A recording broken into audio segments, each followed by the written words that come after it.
everyone, welcome back to the channel. This is Aman Maheshwari. This is Ritika Mishra from Upside Down Labs. We are excited to bring you 10th update of Chords application. Before discussing the update, we will give you complete walkthrough of our application to show you how you can visualize biopotential signals.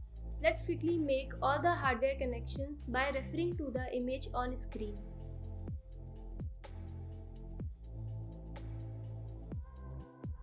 We'll be using Heart Biome Candy to visualize ECG signals.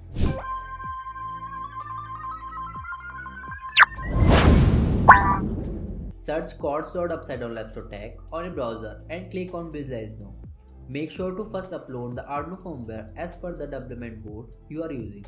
We will be using Arduino Uno R4 Minima and we have already uploaded the Uno R4 Arduino firmware to the board. Now click on Connect to establish a connection between the development board and the application. If you are using the app for the first time, you will get this pop-up to select the COM port of your development board. Once connected, the board's info gets stored in the local storage.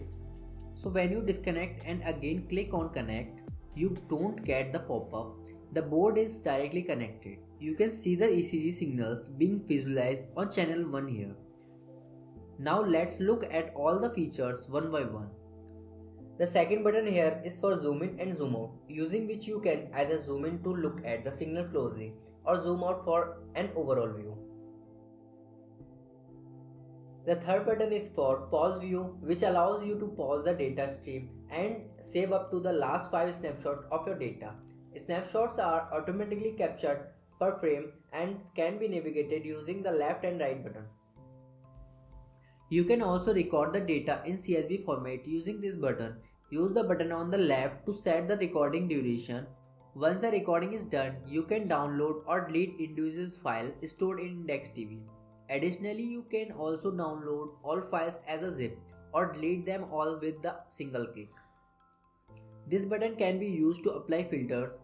We are clicking on 50 Hz to apply a 50 Hz notch filter. On the left side, you have the option to apply filters as per the biopotential signals you want to record. We are recording an ECG signal, so click on the heart icon to apply a preset 30 Hz low pass filters. The signal quality is much better now. For now, we are only recording one channel data, but you can increase or decrease the number of channels using this button while recording multi-channel data.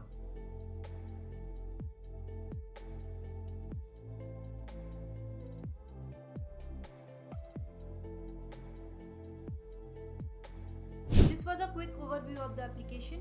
Now let's look at the latest update we have done this week.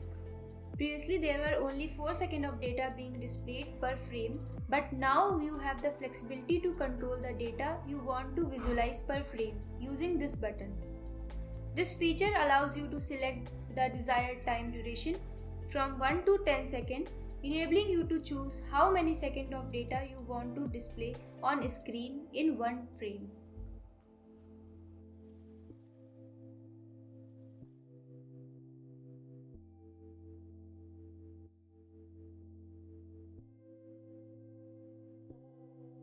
That's all for this week. We have completed all the tasks and we are working to improve app's performance. Check out our roadmap on Chords GitHub repo linked below. Stay tuned for more exciting updates. See you next time. Bye bye.